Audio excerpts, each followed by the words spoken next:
High, আজকে 120 চ্যালেঞ্জের মধ্যে ডে 3। আগেই বলেছি ভয় পাওয়ার কোনো কারণ নেই। সকালবেলায় আমাকে দেখতে বীভৎস লাগে, ইভেন আমি বাড়িতে যতক্ষণ থাকি আমাকে দেখতে এরকম বীভৎস লাগে। সকালবেলায় উঠে পেট ভরে আগে জল খেয়ে নিয়েছি। দেন সকালে উঠে সব থেকে ইম্পর্ট্যান্ট একটা কাজ, মুখ ধোয়ার আগে সব থেকে একটা কাজ সবার আগে করা উচিত, তাহলে নিজেরও একটু ফ্রেশ লাগে, এনার্জেটিক লাগে। সেটা হলো বিছানা গোছানো।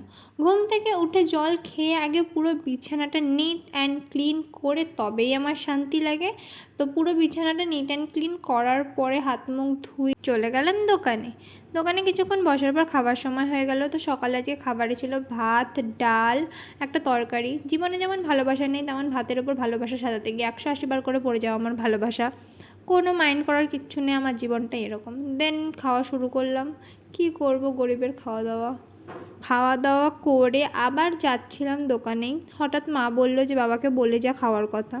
দেন যাওয়ার সময় বাবাকে খাবার কথা বলে দোকানের দিকে যাচ্ছিলাম। আমার একটা কথা বলে দিদি, আমার রোদ্রে প্রচণ্ড অ্যালার্জি। রোদের দিকে আমি তো না তাকাতে পারি না আমি থাকতে পারি রোদে।